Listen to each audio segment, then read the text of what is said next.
CMTV, Chandelier Média, le média qui communique la vie.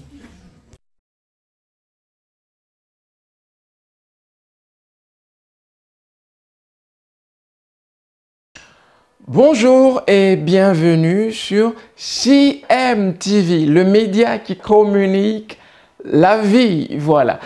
Comme je vous le disais la dernière fois, nous avions parlé de la puissance de l'imagination. Nous avons vu la première partie. Aujourd'hui, nous allons découvrir la deuxième partie.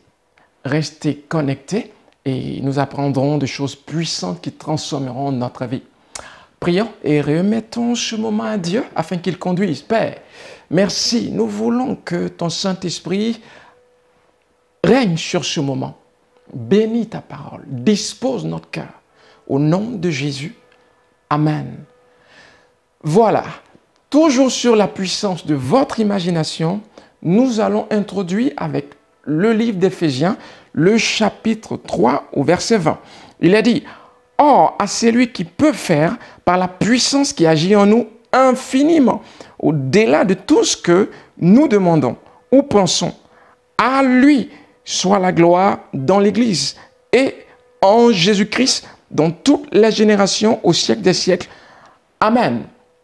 C'est un verset puissant. Maintenant, je veux qu'on réfléchisse ensemble sur ce verset. Il est dit ici: or, à celui qui peut faire, par la puissance qui agit en nous. Comment est-ce que vous interprétez ce verset? C'est ma question. À celui qui peut faire, par la puissance qui agit en toi. Quelle est cette puissance? As-tu conscience de cette puissance? Qu'est-ce que ça peut être? Oh, il est dit que Dieu peut faire à partir de cette chose qui agit puissamment en toi. J'aimerais te parler de la puissance qui réside dans ton esprit. Je vais utiliser des termes scientifiques, d'accord, pour essayer de simplifier les choses. Généralement, vous entendrez parler du terme subconscient. Subconscient. OK? Qu'est-ce que ce terme vous évoque? Si vous comprenez ce message, vous comprendrez la raison de la méditation. La raison de la méditation. Vous voyez, dans le livre de Josué, le chapitre 1, au verset 8, il est dit que ce livre de la loi ne s'éloigne de ta bouche, de tes lèvres. Non pas de ton cœur, mais de ta bouche. Donc, Dieu est en train de nous dire, je ne dis pas qu'un prophète, mais Dieu, c'est Dieu qui dit à Josué. Et Dieu est en train de dire que la méditation est associée à la bouche, donc à la déclaration. C'est un mystère. Restez connectés, comprenez ce que je vais vous dire cet après-midi et vous verrez. Votre vie sera changée. Le but, c'est de comprendre pourquoi est-ce que je médite et pourquoi est-ce que je déclare. J'ai parlé de votre subconscient. Votre subconscient, c'est tout simplement votre esprit. Votre esprit. Il parle de la puissance qui agit en vous. Quelle est cette puissance qui peut agir en vous? Et vous voyez, il est dit à celui qui peut faire au-delà de ce que nous pouvons penser. Vous voyez, penser et imaginer. Il peut faire au-delà de ce que nous pouvons penser. On a parlé de la puissance de votre pensée, de votre imagination. Et il est dit par la puissance qui agit en vous. Vous voyez?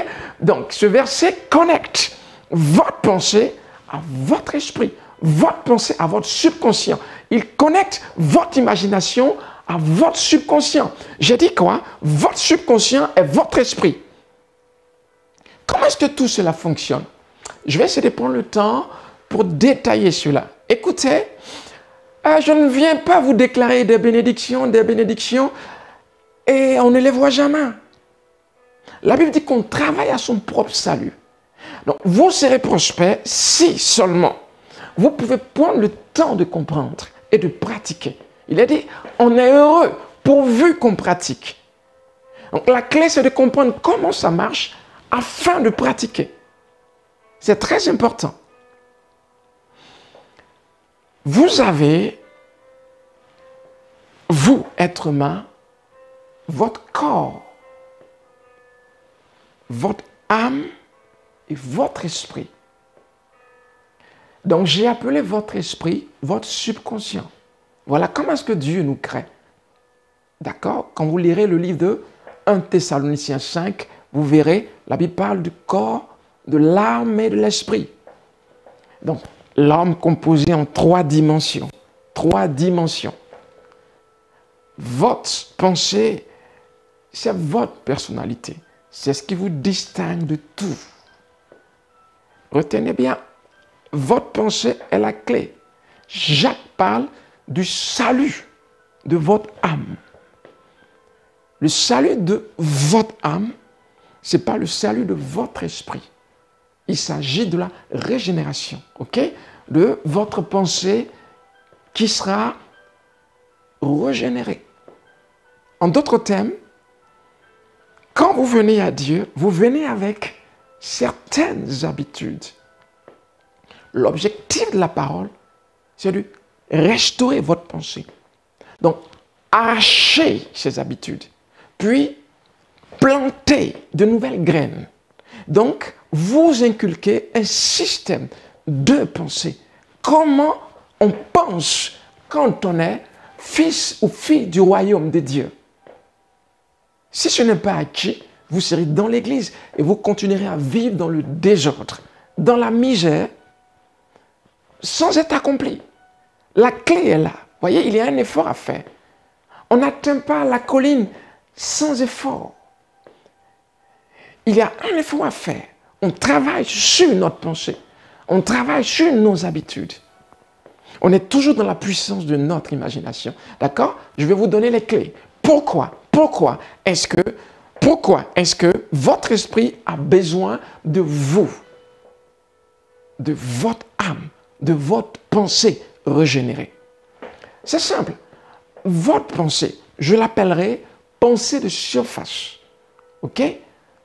Votre pensée, vous pensez peut-être en ce moment que vous êtes à l'ouest, au nord, au sud, ou vous êtes en train de manger, voilà, ok? C'est la pensée de surface. Or, votre pensée de surface est connectée à ce qu'on va appeler votre subconscient, qui est en réalité votre esprit. Et tout ce que votre pensée va s'acquérir, va s'imaginer, va observer, va apprendre, descend à petites gouttes dans votre subconscient, donc dans votre esprit. C'est très important. À partir de votre esprit, les choses commencent à se fabriquer. Ça veut dire quoi?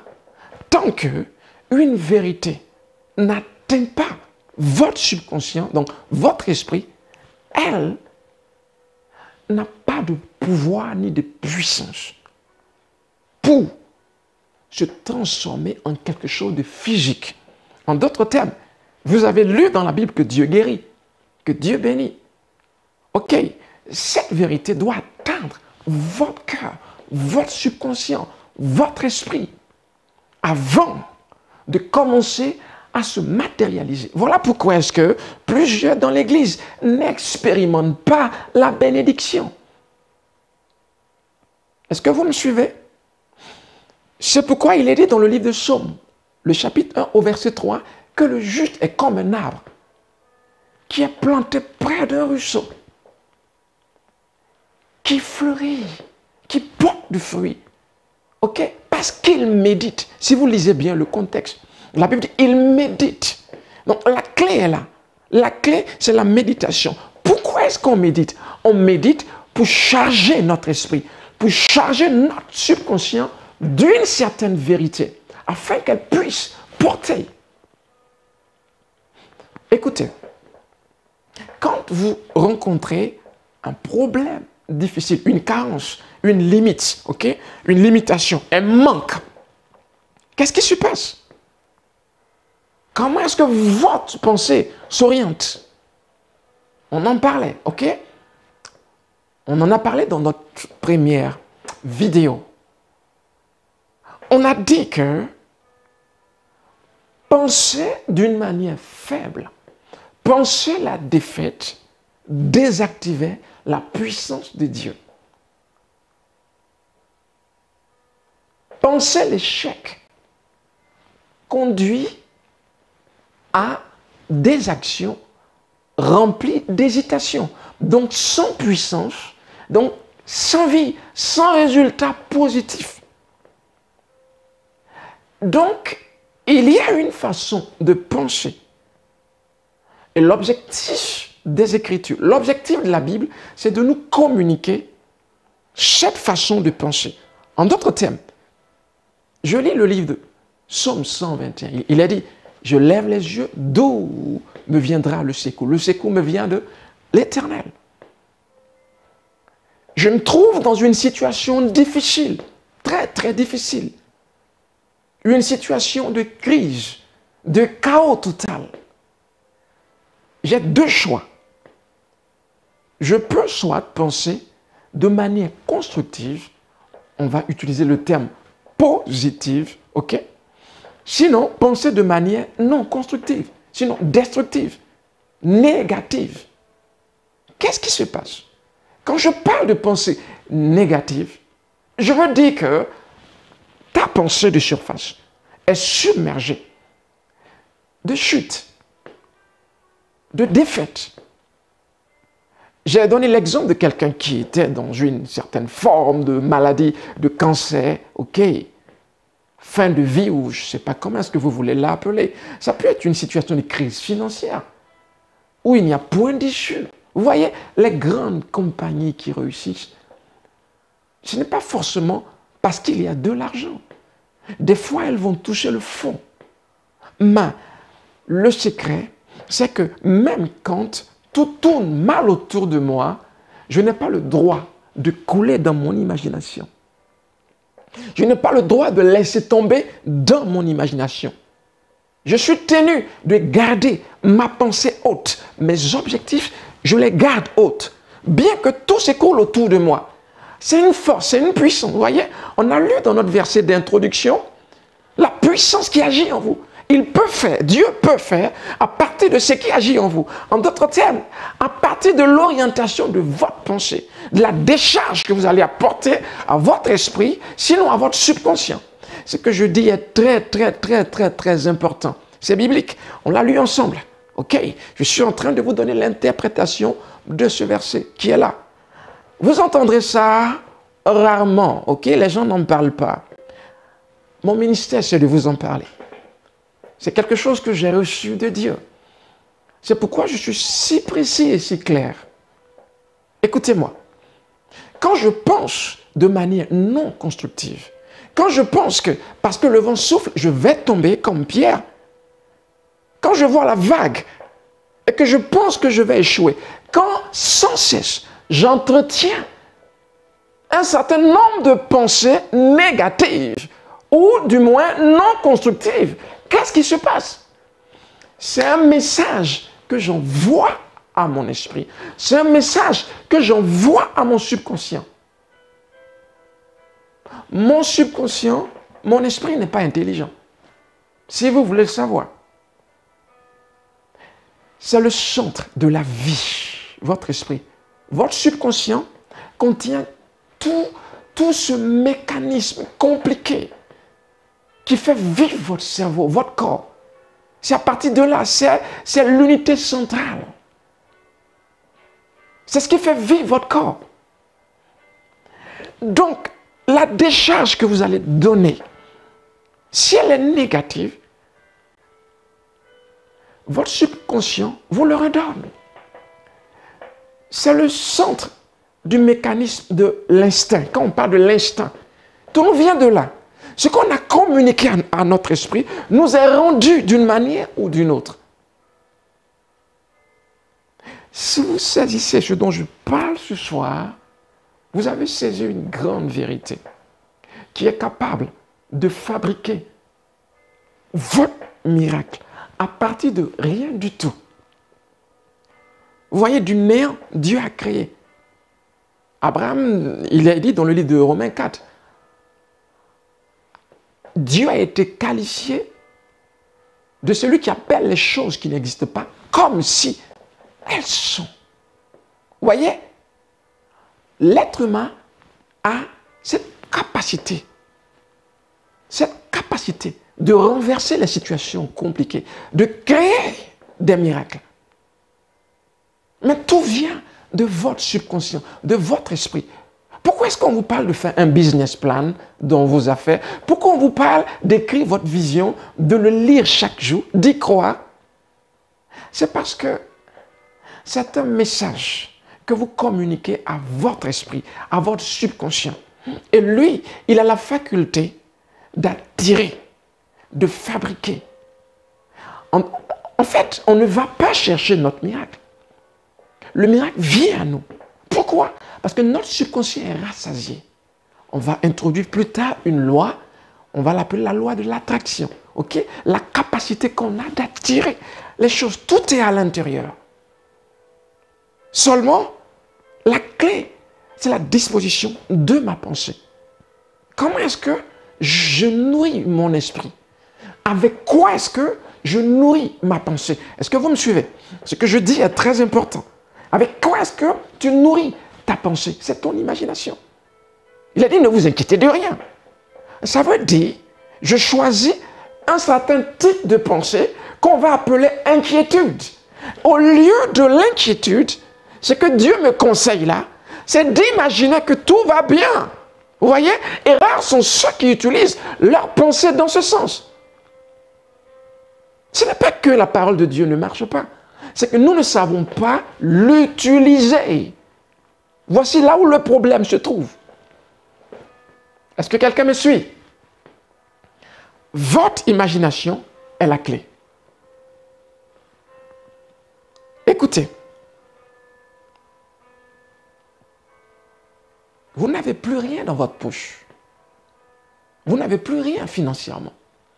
Ça peut être votre état de santé ou votre mariage, tout simplement, qui est dérouté ou je ne sais quoi, tel type de problème.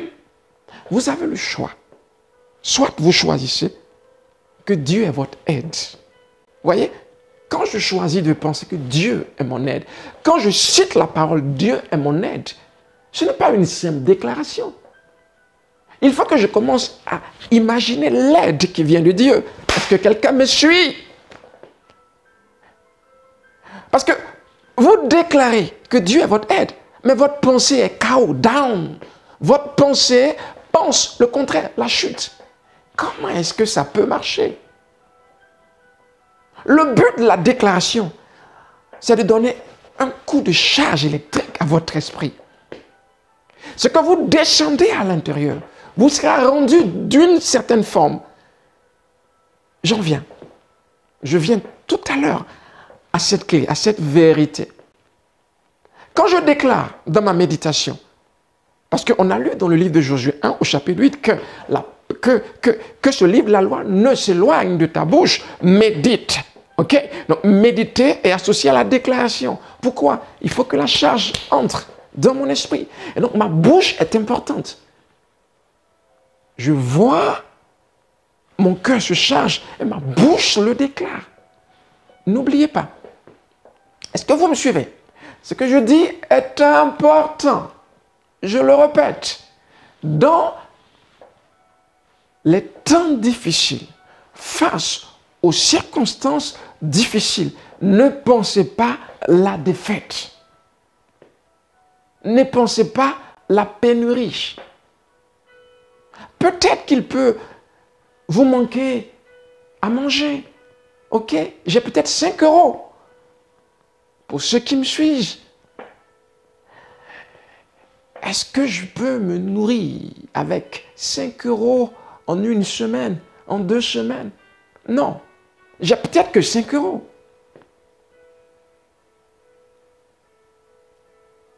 Et je crie, Dieu est mon aide, Dieu est mon aide. Oui. Pourquoi est-ce que je déclare que Dieu est mon aide? Parce que la Bible me le dit. Vous voyez? Donc la Bible me dit comment voir, comment penser. Ça ne va pas. La Bible veut que je pense que l'Éternel est mon aide. Il ne permettra pas que ton pied chancelle. Psaume 121. Je lève les yeux. D'où me viendra le secours? Ok, vous voyez? Je vois Dieu comme mon aide dans cette situation. Avec 5 euros, 2 semaines pour me nourrir, c'est presque impossible. Je peux choisir d'adopter une mentalité de pauvreté. Ça veut dire, je peux choisir d'aller au marché, n'acheter que des pâtes, des pommes de terre, et je compte manger ces pâtes et ces pommes de terre sur les 2 semaines. Vous voyez, c'est comme ça que le pauvre pense. Voilà pourquoi il demeure pauvre. Il ne sait pas utiliser la force de son esprit.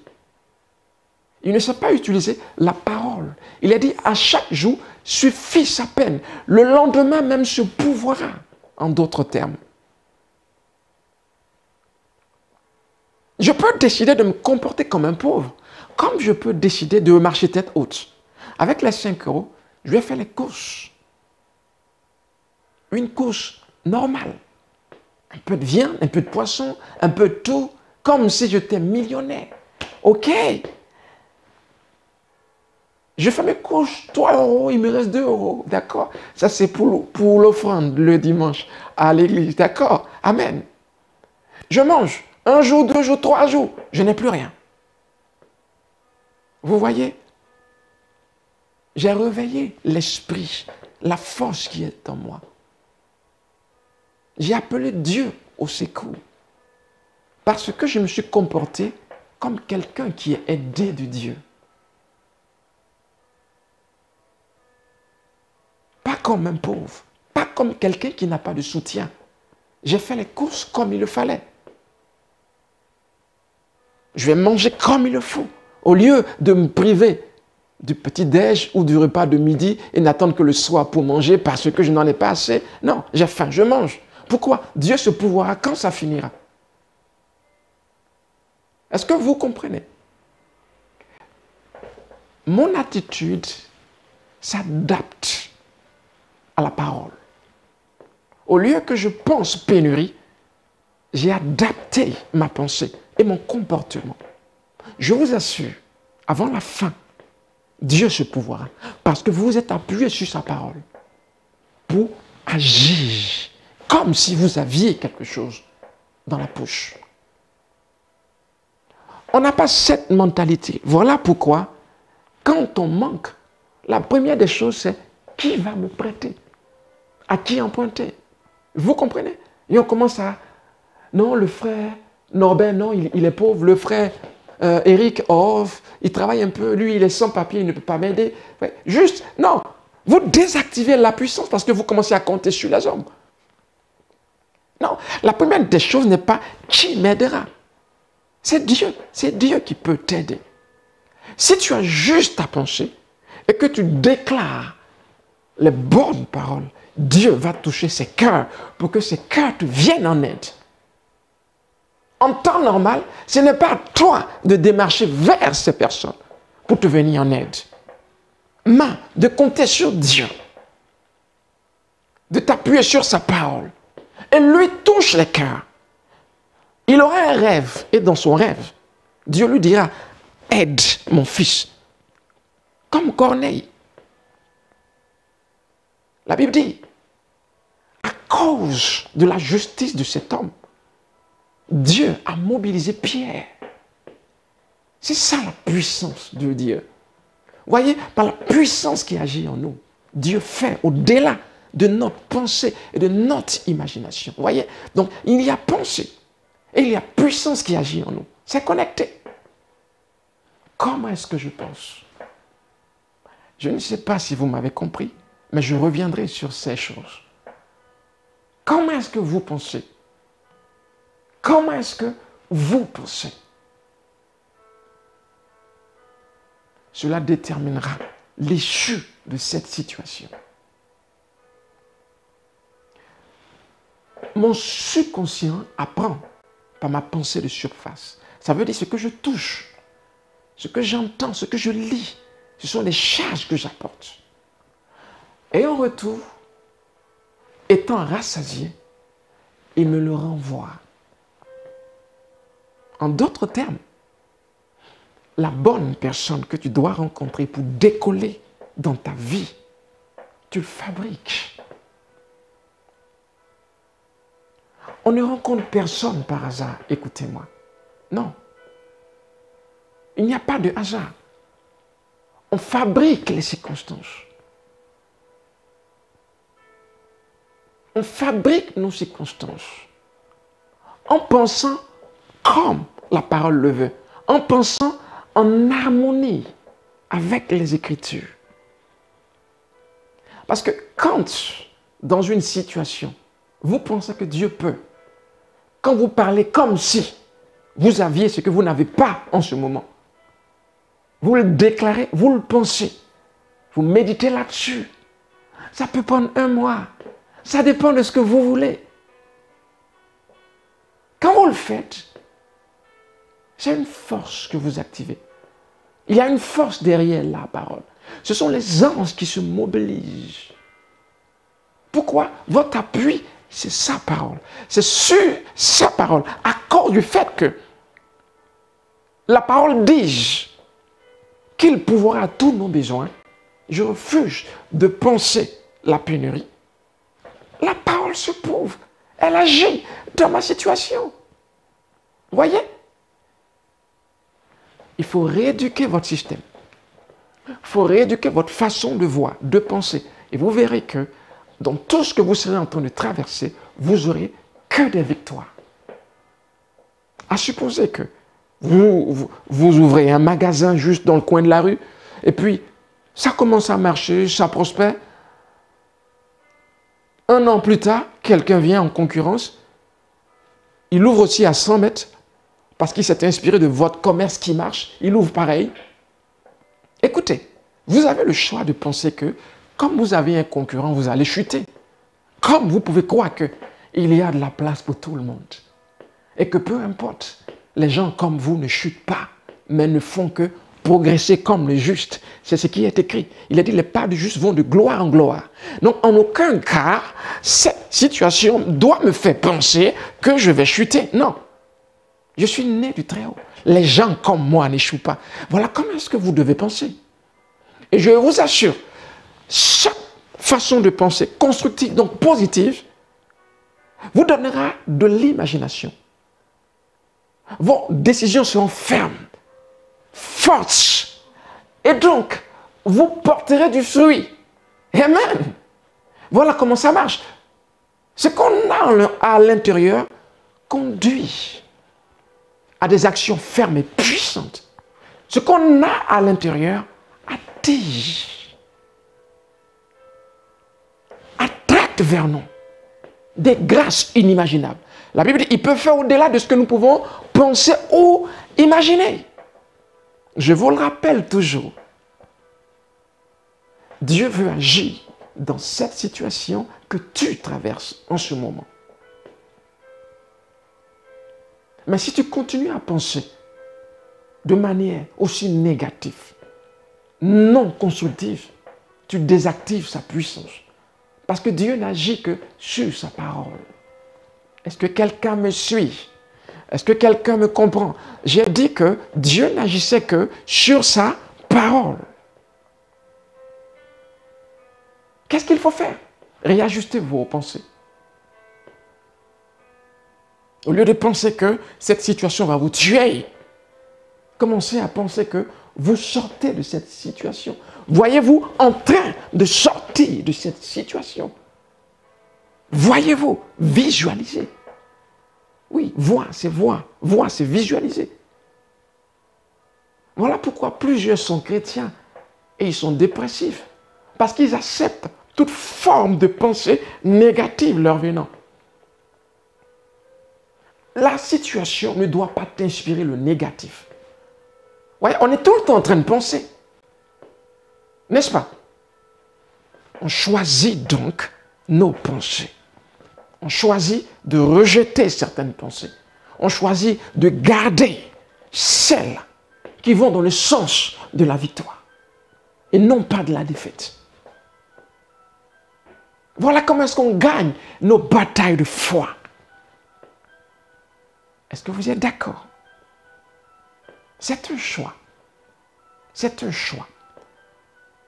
Certains choisissent de gagner, d'autres choisissent de perdre. La Bible nous dit que celui qui est en nous est plus grand que celui qui est dans ce monde. Serait-il en toi pour perdre, pour échouer face à tes batailles de foi? Non. Il est là avec toi pour t'aider à aller plus haut, plus loin, atteindre tes objectifs. Maintenant, nourris ton subconscient, nourris ton esprit de pensées fortes, puissantes. Ça veut dire, tu choisis de penser que tu gagnes. Oui, c'est un choix. Je peux me lever matin. Ok, je finis ma prière, je finis tout ce que j'ai à faire, je me mets à méditer. Et à me voir chaque jour en train de remporter cette victoire. Ce n'est pas un exercice en vain. Mon esprit l'enregistre.